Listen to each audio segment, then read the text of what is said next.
Bihari Radha, Kunj Bihari Radhe.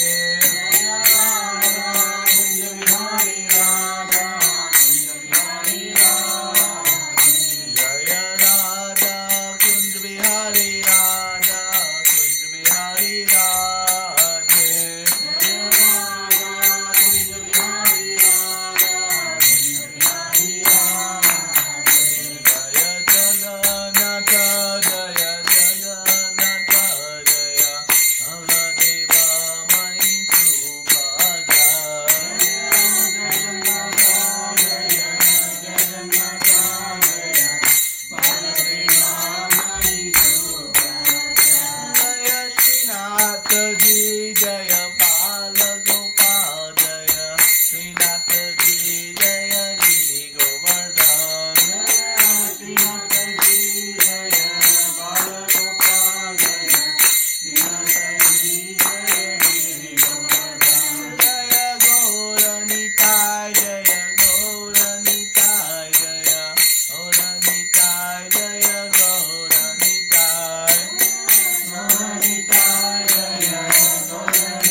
Om Namo Bhagavate Vasudevaya. Om Namo Bhagavate Vasudevaya. Om Namo Bhagavate Vasudevaya. Om Namo Bhagavate Vasudevaya. Om Namo Bhagavate Vasudevaya. Om Namo Bhagavate Vasudevaya. Om Jnana Timirandasya Jnananjana Shalakaya Chakshurumilitam Yena Tasmai Shri Gurave Namaha.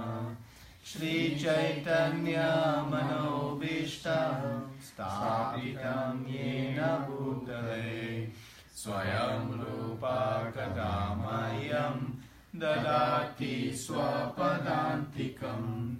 Vandeham Shri Guru Shri Yuta Padakamalam Shri Gurun Vaishnavanscha Shri Rupam Sadhajatam Sakada Raghunatham Vitam Tam Sajivam Sadvaitam Savadutam Parijana Sahitam Krishna Chaitanya Devam Shri Radha Krishna Padan Sagana Lalita Shri Vishakhan Vitanscha.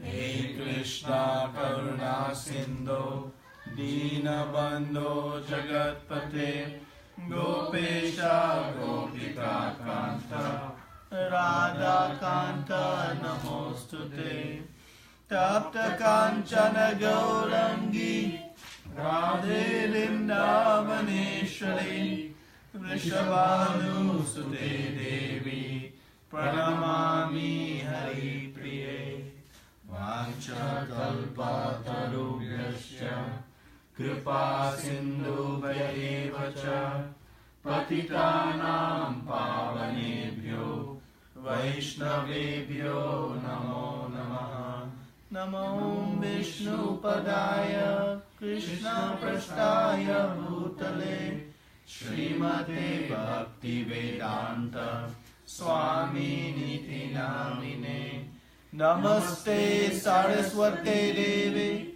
Gauravani Pracharine Nirvishesha Shunyavadi Paschatya Deshatarine Jai Shri Krishna Chaitanya Prabhu Nityananda Shri Advaita Gadadara Shri Vasari Gaura Bhakta-vrinda Hare Krishna Krishna Krishna Hare Hare Hare Rama Rama Rama Hare Hare.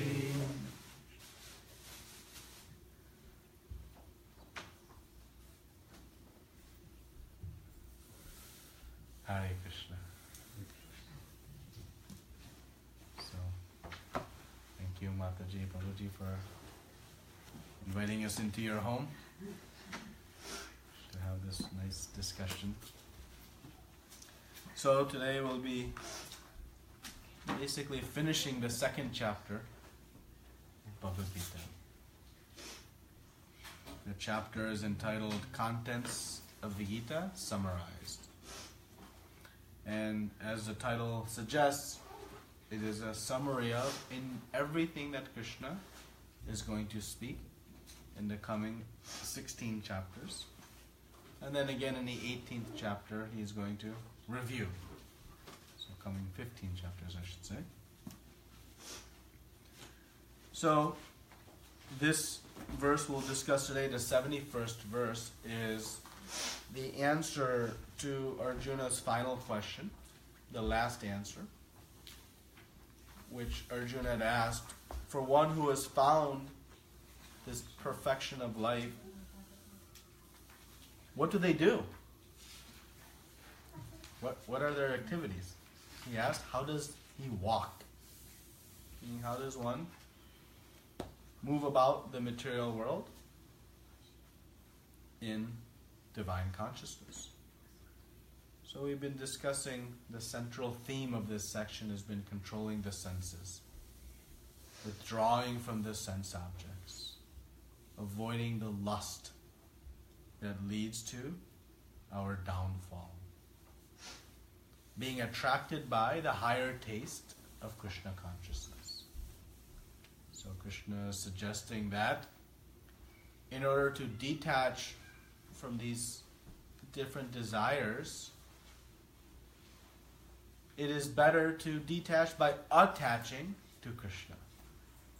Because when one experiences the bliss of spiritual life, one can then very naturally, very quickly, automatically detach from all these material hankerings. So, and we spoke about the dangers of material sense desires. While they sound very innocent and very nice on the surface, we know as we dig deeper, they lead to misery. And we have very practical experience of that. You know, when we acquire something, we think, this is now it. I've got my new car, my new home, my new job title. And I think, now I got it. I got my happiness and perfection. And each time we get that thing that we use to define when we'll find it, do we get our happiness? No. We seem just as far away from it as before obtaining that. Maybe for a short glimpse, moment of time, we find it. Right? So Krishna is going to explain now in this verse who alone can find real peace. Because in the last verse he said that a person who lets these desires of the mind flow like rivers into oceans, but is undisturbed. Stopping these flows of desires can take time. But we should not react on them. Let them flow, but don't act on them. That person is one who can find peace. Okay? So let us read now the 71st verse. Someone would like to read the verse? Vihaya kaman sarvan pumams carati nihsprhah nirmamo nirahankarah santim adhigacchati. A person who has given up all desires for sense gratification, who live free from desires, who has given up all sense of proprietorship and is devoid of false ego, he alone can attain real peace. Purport: to become desireless means not to desire anything for sense gratification. In other words, desire for becoming Krishna conscious is actually desirelessness. To understand one's actual position as the eternal servitor of Krishna, without falsely claiming this material body to be oneself and without falsely claiming proprietorship over anything in the world, is the perfect stage of Krishna consciousness. One who is situated in this perfect stage knows that because Krishna is the proprietor of everything, everything must be used for the satisfaction of Krishna. Arjuna did not want to fight for his own sense satisfaction, but when he became fully Krishna conscious, he fought because Krishna wanted him to fight. For himself there was no desire to fight, but for Krishna the same Arjuna fought to his best ability. Real desirelessness is desire for the satisfaction of Krishna, not an artificial attempt to abolish desires. The living entity cannot be desireless or senseless, but he does have to change the quality of the desires. A materially desireless person certainly knows that everything belongs to Krishna, and therefore he does not falsely claim proprietorship over anything. This transcendental knowledge is based on self-realization, namely knowing perfectly well that every living entity is an eternal part and parcel of Krishna in spiritual identity, and that the eternal position of the living entity is therefore never on the level of Krishna or greater than him. This understanding of Krishna consciousness is the basic principle of real peace. So, Krishna says again, a person who has given up all desires for sense gratifications, who lives free from desires, who has given up all sense of proprietorship, and is devoid of false ego, he alone can attain peace. So what is peace? Being happy. Okay. Staying in one constant mind. Being Which fixed gives happiness. in a steady place. Okay, that is peace, being happy. What else is peace? No distress. No distress. Okay. No worries. Nothing. No worries. Yeah. It's a state of being more satisfied. Being satisfied. Satiated. No greed. No greed. No lamenting and hankering. I want this. Right? So it comes from pure bhakti. That is the only where it comes. Right? So we have to define what peace means. You know, the United Nations defines peace in one way, but it is not the peace that Krishna is speaking about. Krishna is speaking here about peace in our consciousness. And when we find peace, what happens to us? We don't need anything. We just want to stay there. We don't need anything else. Okay? That is a good one. What else?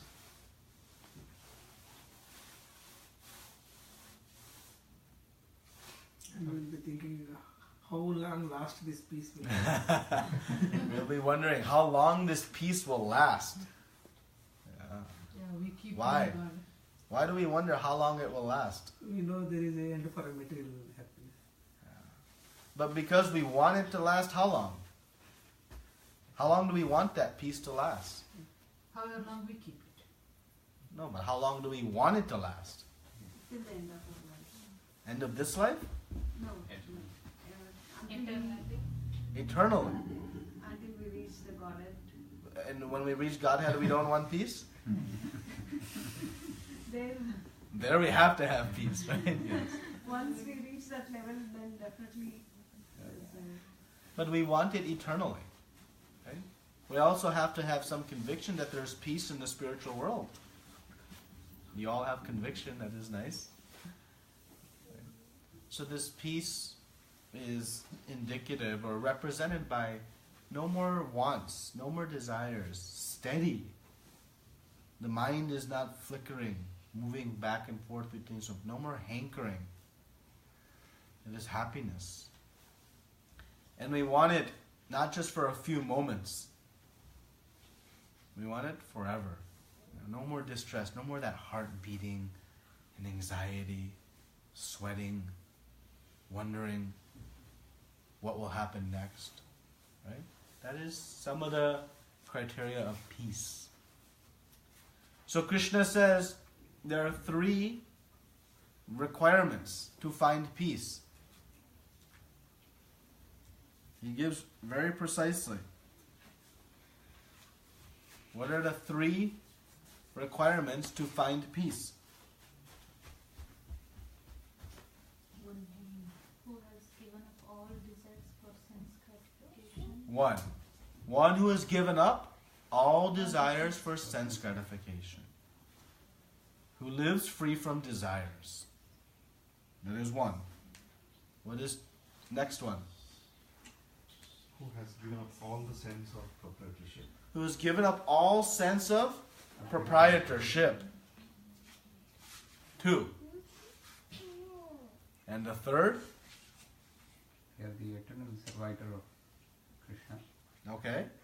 Knowing to be the eternal servitor of Krishna. Which means, what have we given up? In this Sense of proprietorship. Devoid of false proprietorship, but false False ego. ego. So these 3 things, when we obtain, we find peace. Notice what is not here. One who has found $1 billion. One who has found an abode in the mountains where there are no other living entities. Notice one who has found the top position in a company. One who has become president or prime minister of a land. One who has acquired unlimited fame. Any of those criteria given? No. They have not found peace. Right? Who has found peace? Who can find peace? Free from desires, Free from sense. free from proprietorship, and free from false ego. Okay? So we'll discuss these 3 things. And Srila Prabhupada discusses them very nicely in the purport. That he says,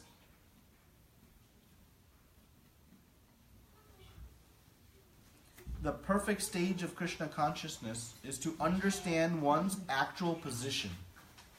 So what is our false ego? That we are the owner of. That we are the owner of everything, including this body. So much so that we have a false sense of who we are. Who do we think we are? I am this body. If I think I am this body, then what types of activities will I naturally pursue?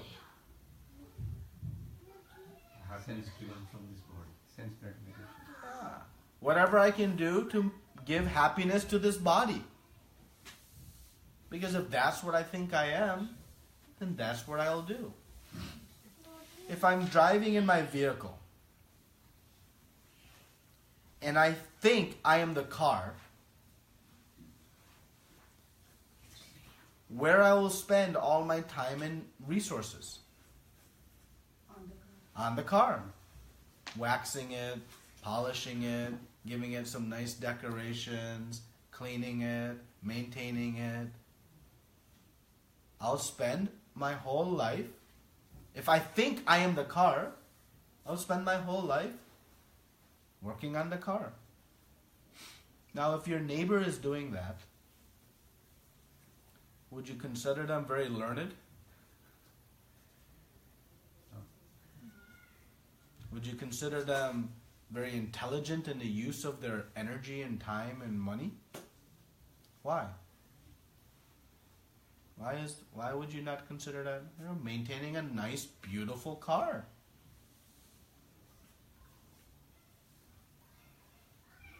All the while their clothes are ragged. They are becoming very unhealthy, not well fed. But their car is nice. So why would you not consider that very intelligent? The question is so obvious we can't even answer it. They're only trying to keep the material thing look good, but what is required for the life they're not taking of that. Yeah, they're not taking care of themselves. They're taking care of their car and abandoning taking care of themselves. So we consider that foolish. And why somebody would do that? If they are confused. Right? We would say they're in a confused state of mind. So what happens when we spend all of our energy trying to take care of our body, forgetting to take care of the self? One becomes in a very unusual, difficult situation. That is what false ego does. False ego convinces us, I am the car, I am not the driver. This body is a temporary vehicle for which the self, the spirit soul, is sitting within. Just like this sweater is a temporary covering for the body, this body is a temporary covering for the soul. So false ego means that we have a false identification of who we are. We don't know who we are. We think we are the car, not the driver. I think I am this body. I am not spirit soul. So how does that consciousness prevent us from finding peace? Why can we not find peace from trying to satisfy the body?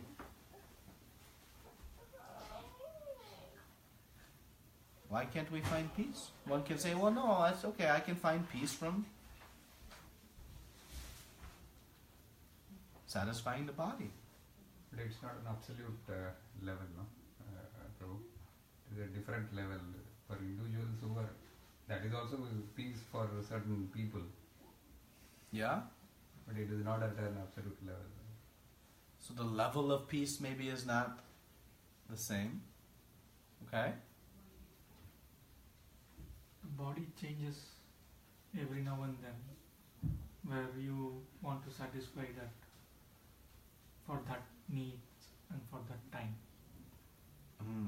So the body changes its needs, which means then what we are giving it to find happiness today will not satisfy it tomorrow.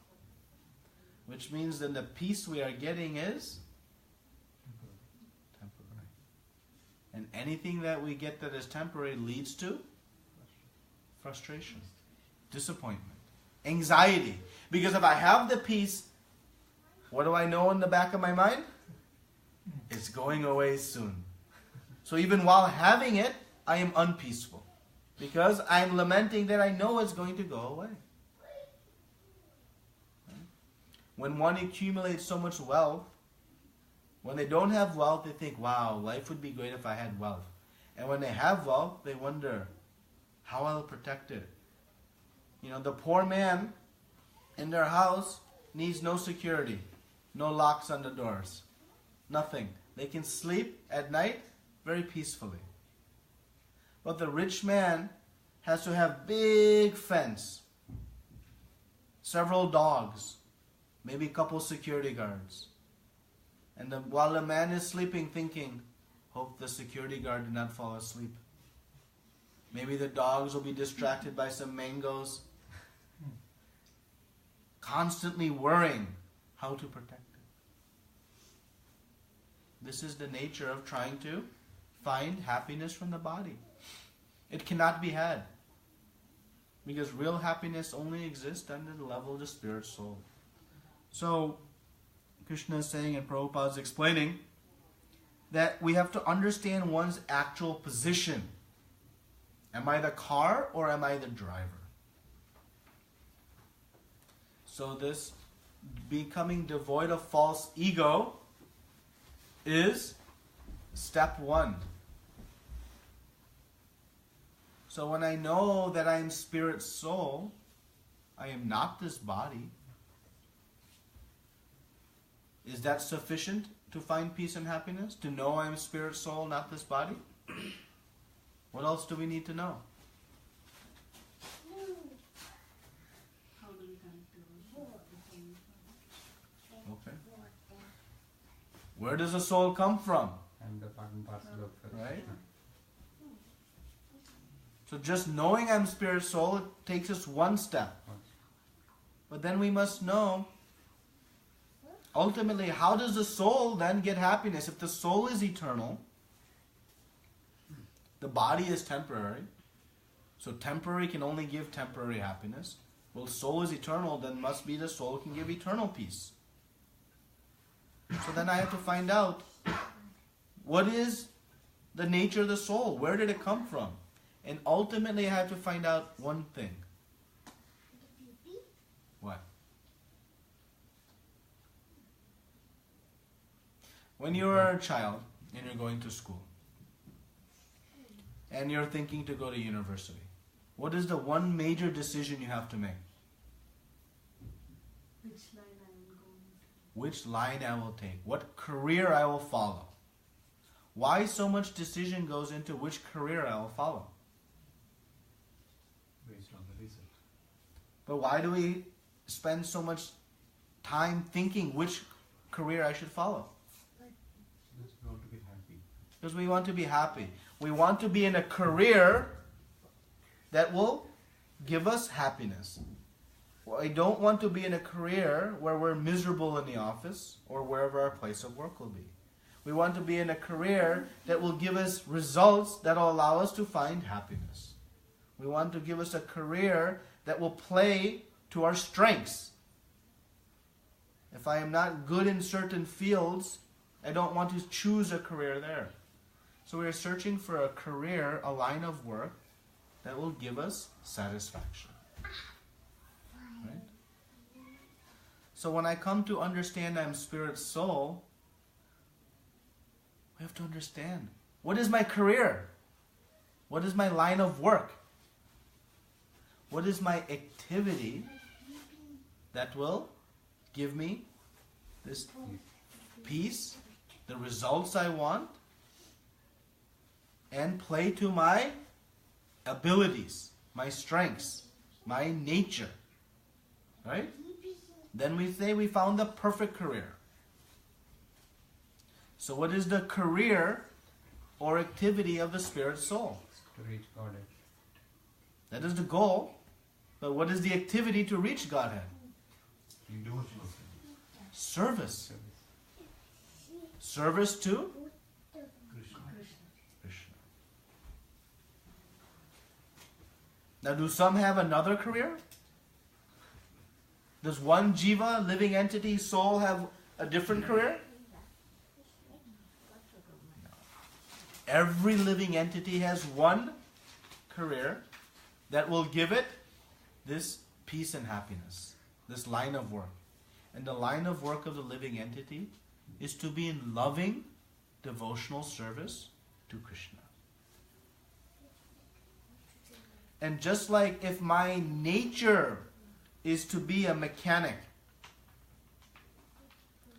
and in my activity I am asked to be a musician, will I be happy? No.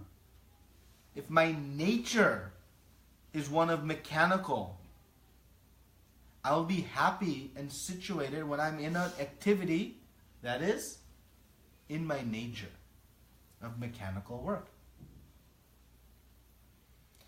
The spirit soul, it has one natural constitutional position that gives it unlimited eternal happiness. And what is that? Service to Krishna. But because of false ego, we have forgotten that occupation that will give us real peace. So how do we know then that service to Krishna will give us peace? How do I know that's my act? Maybe that's good for all of you, but how do I know for me? Only when we experience. We try it. You take an internship. You go to your office with your dad day. You try it. You can experiment. You take to a little bit of Krishna consciousness and see what is the experience. And with that experience, one will become full faith that yes, this is my position. So when one becomes free from false ego, then the material desires go away. If I know I am the driver, then my obsession with maintaining the car automatically goes away. Why? Because now I have a higher consciousness. What used to occupy all my time and energy no longer does. So what is the meaning of becoming desireless? Krishna says that is one of the criteria. So what is the meaning of becoming desireless? Does it mean that we just empty the mind and no desires? What does desireless mean? It is a desireless of the material desires, right? Desireless of the material desires. Like you have a spiritual desire actually. You have to have spiritual desires. Can you have no desires? Why can we not have no, and we can be completely free of all desires? Why can that not happen? Without desire, we cannot do it. Without desires, we cannot do anything. So all the time we are receiving the sense object. The senses are active. Why the senses are active? The nature of the soul is to be active. Prabhupada says that not an artificial attempt to abolish desires. Anybody has tried an artificial attempt to abolish desires? I'll not eat sweets. January 1st is coming, New Year's resolution. I'll not eat sweets. I'll not watch this TV show. I'll not do this. All kinds of New Year's resolutions come. How many of them work? Whole New Year's resolution, is for the full year. And barely the full week is accomplished. If lucky, the full month. Why? Why doesn't it work? There is no motivation behind that. No, the motivation is I want to get healthy.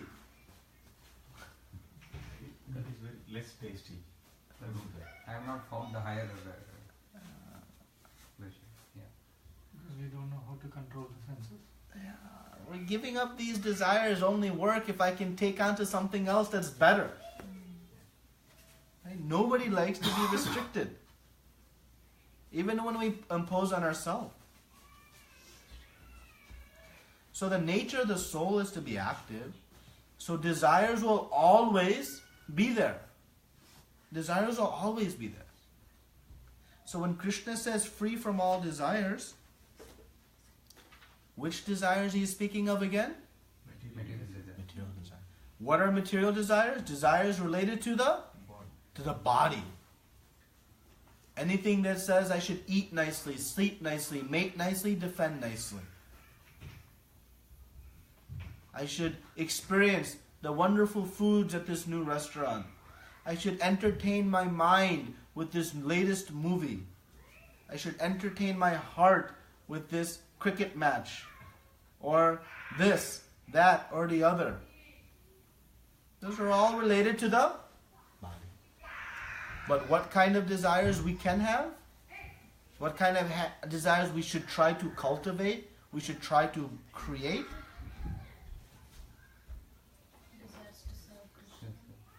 Desires to serve Krishna. Right now, all of our desires are built on just serving ourselves. But Krishna is saying to find peace, we must cultivate the desires to serve Krishna. So how we will begin if my whole life and millions of lifetimes before I've only desired to serve myself, how I will come to experience the desire to serve Krishna. We already discussed. How we'll start?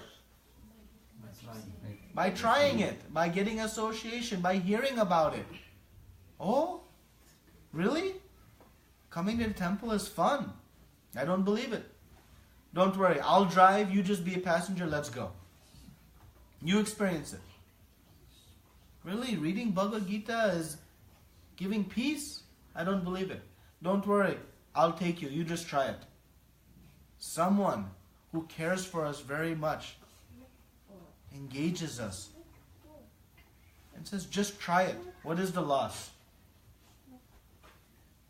And when we experience the sweetness of those desires to serve Krishna by tangible, not theoretical, but by actual results, then one is propelled further and further into these desires. So long as we try to satisfy our body, we'll never find peace. We'll never find it. Now Krishna says, giving up all sense of proprietorship. What is this sense of proprietorship? I, me, and I, me, and mine. This is my house. This is my cell phone. This is my body.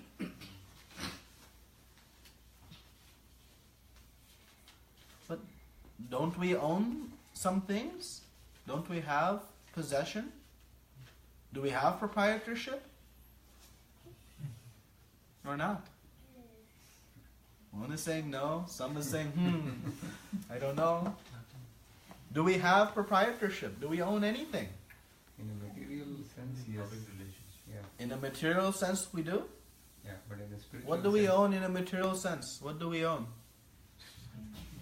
Everything is being given by Krishna. Yes. We are just utilizing his property. So one is saying everything has been given by Krishna, and one is saying, no, we have some material possessions. So who is right? How do we own anything materially? Maybe because of our past karma, if we did any bad deeds or bad things, like we want to get rid of those. That's why like we have to get rid of those things from this materialistic, I don't know. Yeah, but how do we own something? I don't think we own something.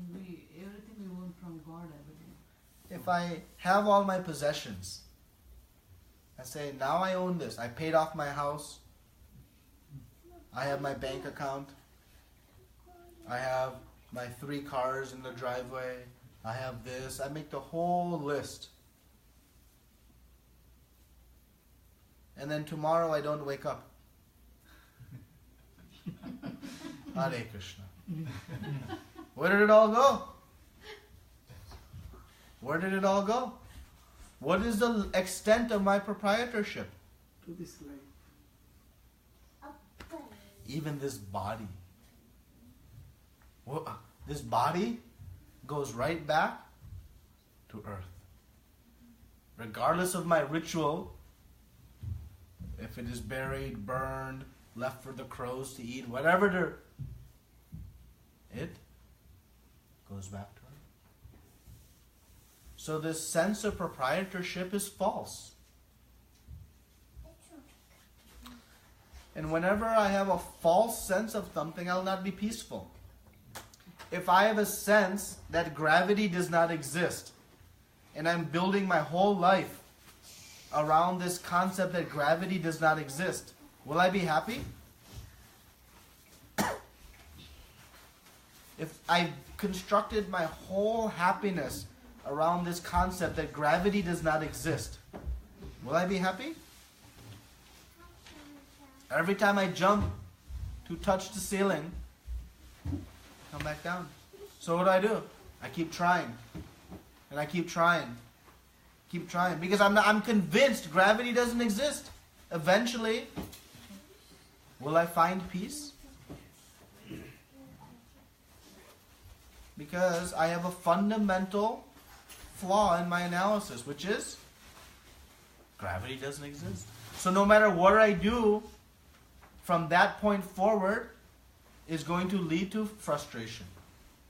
Because my baseline, my first assumption is wrong.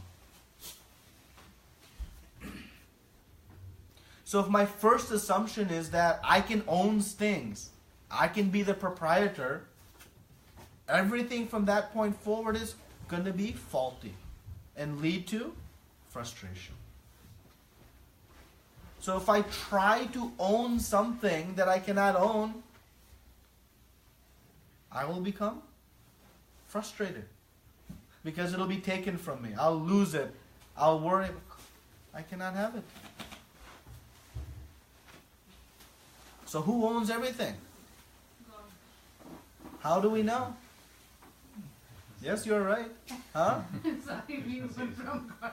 Huh? Krishna says? Where does he say? In Bhagavad Gita. In Bhagavad Gita? Where in Bhagavad Gita? 15th chapter. 15th chapter? All the mothers, and particularly mothers, know 15th chapter now because of the Bhagavad Gita competition. So Krishna says in the 10th chapter, Ham sarvasya prabhavo mata sarvam pravartate. One who knows that iti matva bhajante mam. Buddha bhava samanvataha. That Krishna says, I am the source of everything.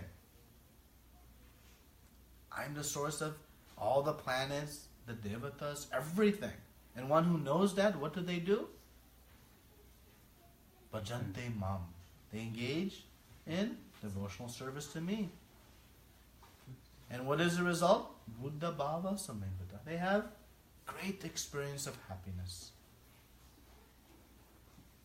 In the Sri Upanishad, and Prabhupada has quoted the first part of that verse, Ishavasyam idam sarvam. Isha is speaking to Krishna. Avasya. Krishna is the owner of idam sarvam, everything. Right? Yat kincha jagat yam jagat. Whether it is animate or inanimate, Krishna is the provider of everything. So what are we? What is our position then? Are we stuck? Krishna has everything. We have nothing. He says no. Tena taktena bunjitaha maggataha kashasvidanam. He says, but Krishna has given each and every living entity sufficient quota to maintain the vehicle, maintain the body. And one should use that quota and nothing more. Because to use more than what has been set aside for us is stealing. Stealing. Stealing from who? But our propensity is to take more than we need. Right? Prabhupada gives wonderful examples in the purport to this verse in Shiyasha Upanishad, and also he explains in Nectar of Instruction that, in the animal kingdom, when there's a bag of rice, the birds will come and take what they need and go away. In the human animal kingdom, if there is a bag of rice and there are 50 people to eat from it, after the first person goes, the other 49 people will not have any. Why? Because the first one will take the bag. They only need this much. But what they'll do? This is our nature. All the resources of the material world are provisioned by Krishna. But because we have a false sense of proprietorship, this is mine, it leads to conflict. Conflict is the opposite of peace. Why there is no peace in the world? Because we are all trying to claim ownership of something that's not ours. But just because it's not ours doesn't mean we are helpless. No, Krishna is arranged. Who is arranging for the food for all the living entities? The ants, the elephants, and all in between. In the nature, everyone has sufficient means to eat. But we worry, where my chapatis will come tomorrow.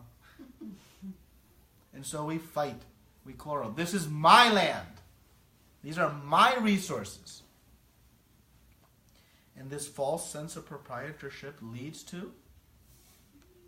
But think, how peaceful we'll be if we just remember, wait a minute, Krishna is giving facilities to everyone.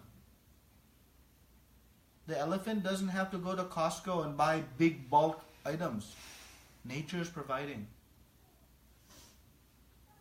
If nature is providing for everyone, certainly he'll provide for me. Then how peaceful our mind can be. But if we have desires to try to enjoy this body, then we'll say, well, what nature is giving is not sufficient. I need to eat nicely, sleep nicely, mate nicely, defend nicely. So, a basic home is not sufficient. I need a 25,000 square foot palace. A basic vehicle with 4 wheels that is safe and functioning is not sufficient. I need the BMW. A basic watch that tells me the time is not sufficient. I need the Rolex watch.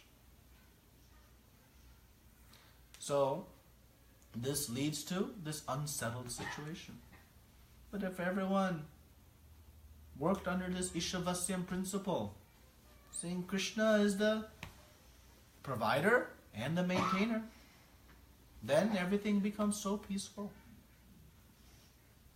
But due to this false sense of proprietorship, we find unsettling situations. So Krishna is telling us to be peaceful. We must be devoid of false ego. We must remember we are not the car. We are the driver. We are spirit soul. And the career, the life that gives the spirit soul its fullest enjoyment is being in loving relationship with Krishna. That is it. It is the singular and only activity that will yield satisfaction to the self. Having all the desires to try to nourish the car or the body will not give us happiness. We've tried it. We've tried it. If it were the case, why we need so many varieties of channels on our TV? One channel would be sufficient. It would give us happiness. Why we need so many varieties of foodstuffs? Why we need so many varieties of entertainment? Because when we get some entertainment out of one, a few moments later, it is gone. And now we have to move on to the next, and to the next, and to the next. It is a hopeless situation. The material sense desires for the body will never result in peace. But if we cultivate the desires which are inherent or nature of our soul, then we'll find. And what are those desires? How I can please Krishna. It is completely flipped from our consciousness, which is how I can please myself, it'll give me happiness. But when we come to the point of how I can please Krishna, by pleasing Krishna, He reciprocates back in so many ways we cannot even comprehend. When the hand realizes to please the hand, it has to put the foodstuffs into the stomach. Then the hand, will be nourished. We as part and parcels, when we water the root of the tree, the Supreme Lord, all of our desires become fully satisfied and peaceful. And the only way we'll know is by trying it. We can sit here and explain and discuss the philosophy. Krishna is saying the same things in so many different ways to try to pierce through the thick conditioning, the false ego. But ultimately we have to try it. And so just try it. Try experiencing these spiritual desires, this consciousness, I am spirit soul. Giving up this false sense of proprietorship. Relying on the provisions of the Lord. Then see how much peace and happiness you will find. If every decision we take, we look at that decision from the lens, I am spirit soul, I am not this body, and then take action, see how much peace you find in every action. Actually, this Sthitta Prajna, divine consciousness, it can be achieved even within this material world. When one sees the material world as it is. It is a land of Krishna's resources. And a devotee of the Lord uses everything within the material world. For what purpose? Pleasing Krishna. As the Supreme Proprietor, as our well-wisher, the loving child uses everything in the service of the Lord. And in this way, the devotee finds great peace and happiness, even through the turbulent times of this material world. It is just a matter of changing our consciousness. It is not a matter of changing our social status, our wealth status, our beauty, our age, our geography, or so many other things we have tried to adjust. It is simply about changing this and this. And this peace will be found so readily, right in our hands, with tangible proof of our own experience, not having to trust someone else's words, but by our own experience. If we just take to the process of chanting the holy names of the Lord, you chant 30 days, uninterrupted, 10 minutes each day. 23 hours and 50 minutes, you can have whatever you want. But you just chant for 10 minutes a day. And then you'll see, am I more peaceful today than I was 30 days ago? And if you are, then you chant the next month 20 minutes. And after chanting for 20 minutes for the second month, you ask, am I more peaceful than I was at the end of month 1? And if you are, you continue. Even the recommended dosage is only consuming less than 10% of our time. Krishna says, you give me 10% of your day. See how I reciprocate the other 90%. Who gives us that kind of formula?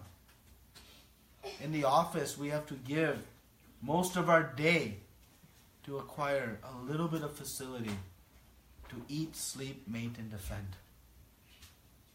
But Krishna is saying, you just give me a little bit with love, and I'll give you everything back.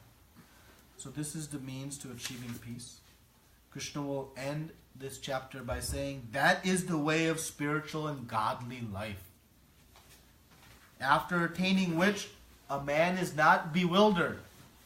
If one is thus situated, even at the hour of death, one can enter into the kingdom of God. So this is the way of spiritual life, of godly life. Giving up our false sense of proprietorship, giving up our false ego, and our desires for so many material sense. Okay. So, any questions, comments? Yeah.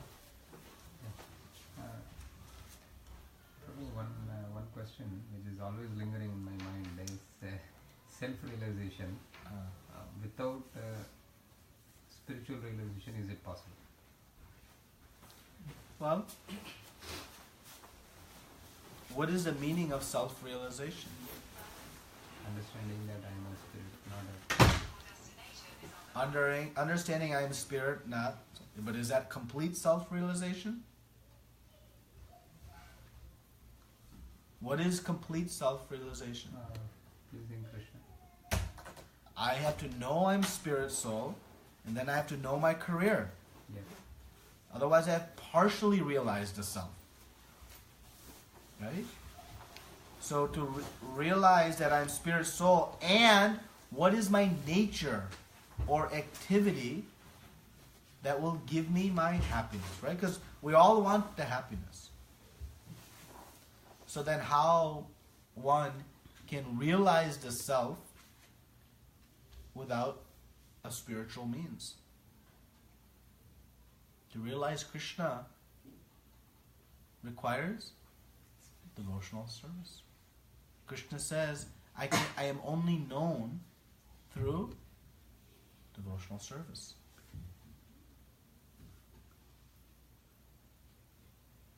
Okay? Bhaktiya mama bijanati.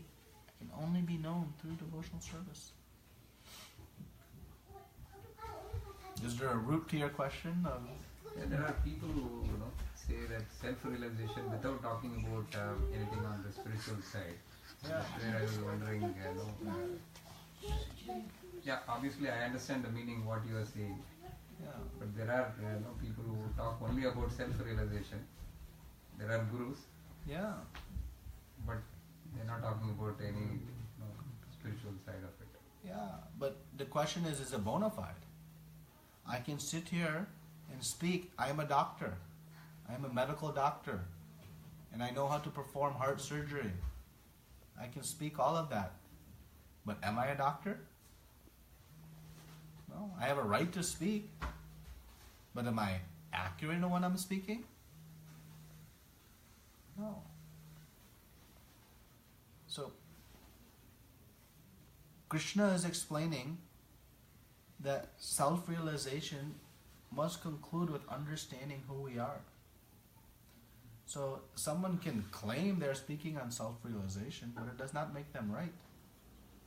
Prabhuji, in the same question I want to ask a different question, maybe the same. For example, I'll give you an example and ask you self-realization about. If a person, if he was a robber or a thief, and he was a thief, and he was a robber, and now he's trying to improve. So he's realizing that, so is it a self-realization? Yeah. Without involving any... without involving what? Without attending any, going to any temple, spirituality and all. Well, being good is not going to help us realize the self. It is better than being bad, of course. Being pious is a step towards self-realization. but it is not self-realization. Right? Like learning mathematics is a step towards becoming an engineer. But learning mathematics doesn't make me an engineer. So, it is better to come from impious activities to pious activities. But pious activities will only give us a good car, a good body. Will not bring us to the ultimate platform of peace. And we see the dangers of that. When one acquires some nice facilities for this body, nice wealth, nice fame, relatively happy life, what happens? We stop trying to pursue our real self-realization because we're fooled by the temporary enjoyment. So the devotee wishes, oh Krishna, don't give me any wealth because I'm not mature enough to take it and use it in your service. I will start to use it again in my service. So better you keep it.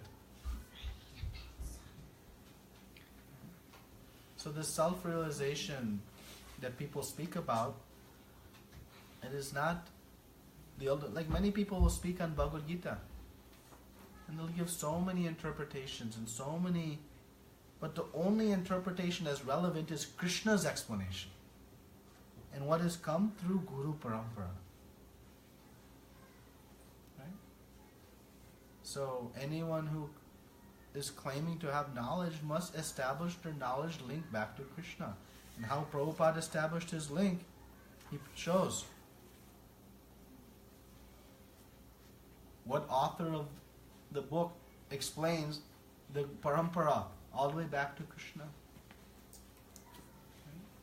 So you cannot have self-realization fully. Maybe you can have some partial realization. The Jnani Yogis, that's what they do. The Jnani Yogis, they have come to the point of realizing that matter is temporary and the spirit is eternal. Right? So they do so much analysis and empirical speculation and understand. But it is an incomplete stage. Because there's no sweetness there. In knowing I am spirit and not matter yields no happiness ultimately. The abstaining or avoiding difficulty doesn't give me happiness. It just avoids difficulty. So they avoid matter, but they haven't engaged in something positive that will give happiness. So unless one progresses from Jnana Yoga ultimately to Bhakti, what happens? They'll fall back to, because at least the material activities are giving some enjoyment, some happiness. Whereas abstaining from everything gives nothing. There must be an active engagement in devotional life to get the sweetness. So that is why self-realization must take us to that point of activity, of productive activity, knowing who I am. I have not today topic. I was going through the Bhagavad Gita, one of the chapter. So Krishna says that whatever you do, you offer, you do any austerities, you do it, utter, you give away it as an offering to me. Like, I don't know whether I'm taking a better example. If mother, dress up the child, she gets so much joyful. So how we can correlate this one? That verse you're talking, yat karoshi yadashnasi, yat dohoshi durasi, yat tapasi kantaya, tat kurushamararpanam. So this is in the 9th chapter, and Krishna is speaking. He's actually speaking at a level just below pure devotional service. He's speaking about when we have some attachment to our activities.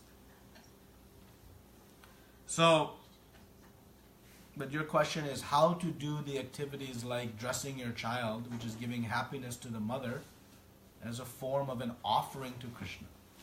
Maybe some of that. That's a fine example. We should pick some. That whatever you do it as an offering. Yeah. So how to do the activity of dressing the child, and maybe maintaining the child as a service to Krishna. Well, what should be the goal, or what can be the goal of the mother in giving loving happiness to the child. The goal should be that I am going to help this child self-realize. What is the greatest thing a mother can give to a child? Peace, happiness. Everything that the mother tries to give, even love and affection, is the purpose of giving that child peace and happiness. Well, if we have realized that giving it one extra chocolate and giving it the means to make millions of dollars in the future and giving it the means to have supreme body health is not going to give it peace and happiness, but what will give it peace and happiness is this child remembering its eternal relationship with Krishna, then that the mother will give. So in dressing the child, in taking the child to school and giving it so many activities and feeding it nice food stuff, the goal of the mother, who has the best intention for the child, is to bring that child to self-realization, to devotional service. So all of the activities of maintaining our children can be in that overall goal of bringing this child to Krishna consciousness. And so getting the child educated is a piece of the puzzle. Because through education, the child will develop some means that can be used to satisfy Krishna, not to satisfy the self. So we must teach the child, you go to school, you get good grades, you get a job, if that is what you want to do, and you use the means to serve Krishna's senses, not your own. Because so long as you try to serve your own senses, you'll be unhappy. So that is how we can connect each and every activity to serving Krishna. There's not a single activity you cannot connect to the service of Krishna. But it must be in reality, not rationalization. Oh, I'm watching this movie as a service to Krishna. Okay? We should judge whatever good. Yeah, the goal. What is the goal of you raising that child? Not for your own happiness. Out of your compassion that this spirit soul is separated from the eternal Father. I am temporary Father. I hate to say it this way, but I'll say it. We have relationships with our mother, father, with our children. How long those relationships last? They're temporary. They are temporary. But who is the eternal relationship with? Krishna. So our job as temporary mother and father is to help them reach the relationship with their eternal father and mother.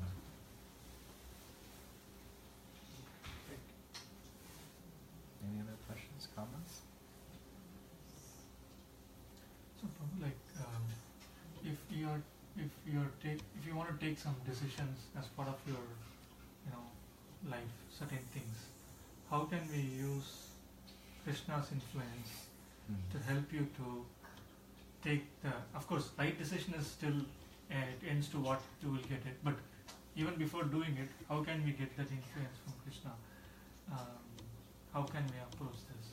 Because as I learned from my past experience, that my mother used to write something in a paper and put it in front of the god and ask me to take one, and what you get is you do. Right? So maybe it's a good practice that we acknowledge that what we get is from the god. Is it a right way, or is there a different way that we have to ask for? Well, I think your question is, how do we know what to do while in this vehicle, this body, so that we can serve Krishna? Is that a... Yeah. Well, Krishna answers your question in the 34th verse of the 4th chapter. He says, Tad vidi paripatena pariprashnena seveya upakdekshanti te gyanam gyaninas tattva darshina. He says, you approach a spiritual master, the Guru. Because the Guru has seen the truth, tattva darshina, they can impart it upon you. Why Krishna is suggesting we approach a spiritual master?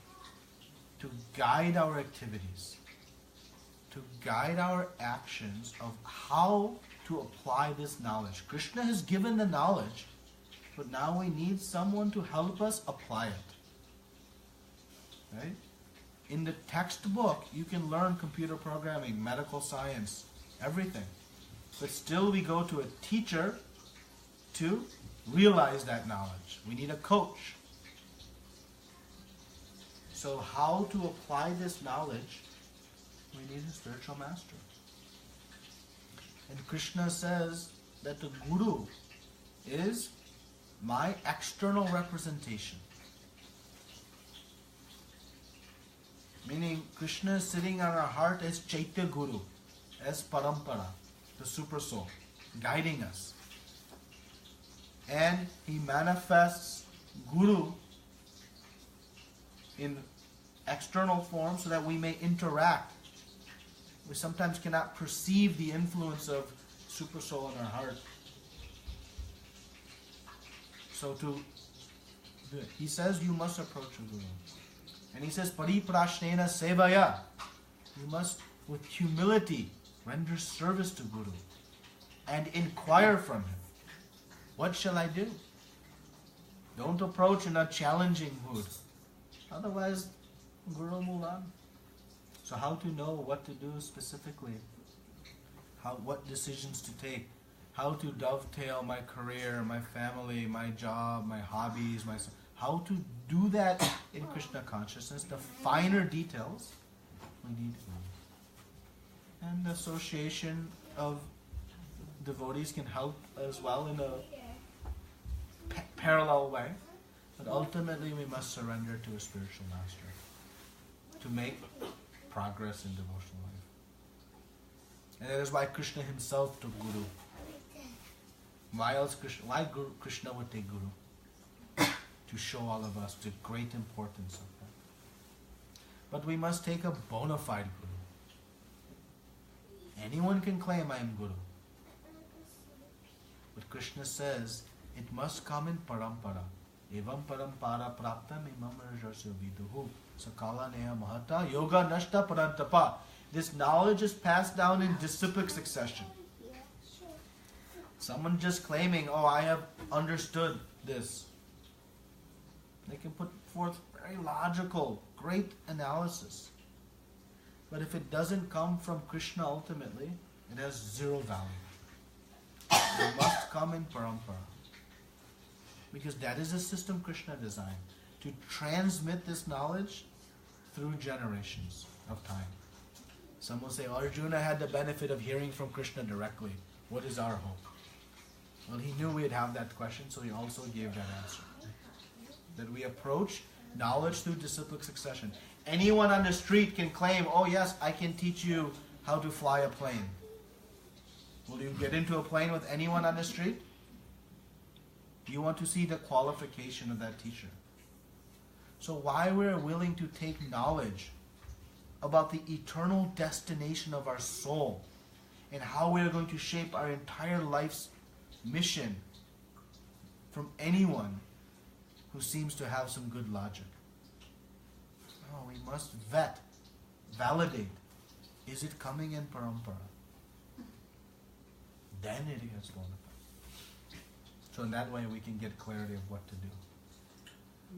Little iteration to that question. Yeah. The decision help, right, Prabhu? Like you're saying that I need to speak to, approach to some guru, is what you're saying. But there are a lot of decisions that in a day you think about so much of decisions. So how do we, in that situation, like how do we get answers? That is the application of the philosophy that will come as we purify. See, it's just like, I have glasses and they're dirty. I'm not seeing everything so clearly, but I can make out faint things. But as I purify, I can see things clearly. So we chant this prayer, Om Jnana Timirandasya Jnananjana Shalakaya Chakshurun Militamena Tasmai Shri Gurave Namaha. What is the Guru doing? He's opening our eyes with the torch, the light of knowledge. So as the Guru imparts knowledge upon us, we'll be able to see. If this room is dark, I don't know what's there, I don't know how to walk, I don't know which way to go, this way, that way. Everything is difficult. But as soon as the light switch is flipped on, I can very easily navigate. So Guru flips the light of knowledge so that we can navigate this material world. Each daily activities, each decision we have to make, we can very quickly and easily make those decisions. But we need knowledge. Right? So the day-to-day decisions, yes, you will not, text message your Guru, shall I eat chapati or dosa today? Shall I drive this way to office or that way to office? Of course, we're not going to. But by understanding the principles, by the mercy of Krishna, we'll be able to make those decisions. And ultimately, remember, Krishna is sitting in your heart. You have enough knowledge to make these decisions. Be confident. You know. It's just now a question of whether we're willing to make them or not. It's okay? There was a question here? No, actually, continuation to that question. If you see this visible succession, there are 32 as there. After that, it's not mentioned. Maybe this book is written long back. But if you talk about a bona fide guru, so how can I make a judge like who is a bona fide guru? Yeah. It's not given any scripture that I can approach that guru after that. A.C. Bhakti Prabhupada. Yeah. So, how can I make that judge? Yeah. So in the scriptures it explains there's a check and balance system called Guru Sadhu Shastra. How to know a guru is bona fide. A guru we must identify, okay, this person is claiming guru. Who is his teacher? Who is his guru? And then we must ask that person, who is their guru? And who is their guru? And it must connect to Krishna. Then it is a bona fide. And there are 4 bona fide Vaishnava sampradayas that exist. So there are different, paths which are all bona fide sampradayas. And followers of Srila Prabhupada, we are in the Gaudiya Vaishnava Madhava Sampradaya. You can say Brahma Madhava Sampradaya. You can give descriptions. So we are in one of the 4 paths of that. And within ISKCON, Srila Prabhupada established this governing body commission, GBC, to be the governing authority for all the affairs of ISKCON. And they as a body, meaning a group, will authorize gurus to accept disciples. So we rely on Srila Prabhupada's method and system to help us because we cannot ourselves sometimes validate. So the great service that Srila Prabhupada set up is that ISKCON is creating, certain authorized gurus, and then our job is to explore who is best for us. They're all wonderfully potent and capable of delivering the spirit soul. Is there any book has been written as authorized bona fide guru? Just you are teaching us, we can take it to the person. Just an example I'm asking. Is there any book has been written who are the bona fide gurus in this yuga? Apart after the Prabhupada, or like you are teaching this thing, like we can take here as a bona fide. Just an example, like. No, the scriptures don't give the specifics of who, but they give the qualifications of who is a guru. So they give the qualifications. Some great personalities are predicted in the scriptures, like the presence of Srila Prabhupada, like Bhaktivinoda Thakur and other great acharyas. It is given in the scriptures, but not all. So, that's where we have to have some faith. I have to have some faith, but also we can do our analysis, right? When you go to a university, how do you know they're going to teach you the right things? You don't know what they're teaching, so how are you going to assess whether they're teaching you properly? What do? You evaluate Well, those who left that university, what did they do? Were they successful in the fields they studied? Did they come out the other side of that university with the skills that you are hoping to acquire? How you know Srila Prabhupada's Guru Parampara is going to work for you? Well, then you can assess, how is it working for others? As it is worked for others, is that something I want? If it is, then you can follow. If it is not, keep looking. That is the independent free will we have. No one can force, you must do this, you must do that. Anyone says that, they don't understand the Shastra. And ultimately, it is Krishna who brings Guru to us. We don't have to go out and search. When we meditate with Krishna, I am incapable of solving my own problems. I need the help of a spiritual master. Krishna will bring Guru into your life, if we allow it. Okay? It's a good questions. Thank you. We should not accept blindly. And that is you don't want to accept blindly, and that is good. Any other questions? Come. I have one question. So this karmic reactions of a soul, when you say, when a child is born, so we hear that the karmic reactions comes from the past, whatever the deeds we did. But does it have any relation with the parents' karmic reactions coming to the child? That's what we always hear, that whatever parents do, that same thing comes to child also. No, the karma we have is based on our individual actions. But based on a parent's karma, they may also get a child that has certain things that creates requirements of the parents based on their karma. So if I have good karma, I may get good children, but the child being good is not due to my karma. The child being good is due to its karma. But they come into our life. Again, the laws of karma are very intricate and detailed. We can understand the basic principles, action, reaction, but then hows. But our karma is our karma. Each living entity has its own karma balance. And no one but Krishna and Guru can take our karma.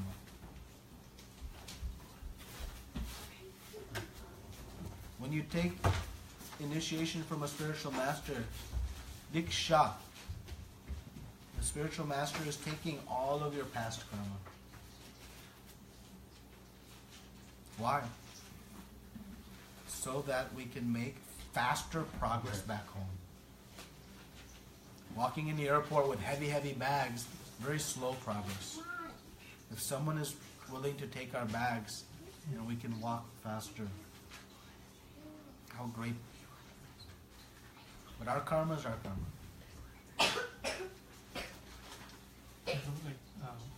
Why is this called most confidential knowledge as given in the book? Why it's called most confidential knowledge. So there is levels of confidential knowledge. Knowledge of the soul is confidential. And most confidential is eternal loving service and pure devotional service. Ananya bhakti is most confidential. It's confidential in the sense that it is not so widely known. And that it is also a very valuable, precious piece of knowledge. It is the most valuable knowledge, so it is confidential. But it is not confidential in the sense that we should keep it confidential. The devotee, inspired by compassion, wants to take this confidential knowledge and make it widely available. Chaitanya Mahaprabhu, his mission was distributing it to everyone. He was broadcasting it through the streets in every town and village. And he said that this confidential knowledge will be known in every town and village of the world. Krishna's goal is that everyone knows but not everyone is ready to accept it. So it's confidential in that sense. Okay? Okay. So we'll take to the most important means to become free from our false ego, free from our sense of proprietorship, and free of our material desires. And it is through the cleansing process of chanting the holy names of the Lord. When we chant, we are calling out to the Lord. Lord, help me purify. I know these desires are bad for me, but I can't get rid of them. But you can help me. Thank you. So, we'll chant now, and everyone can take some beads. Thank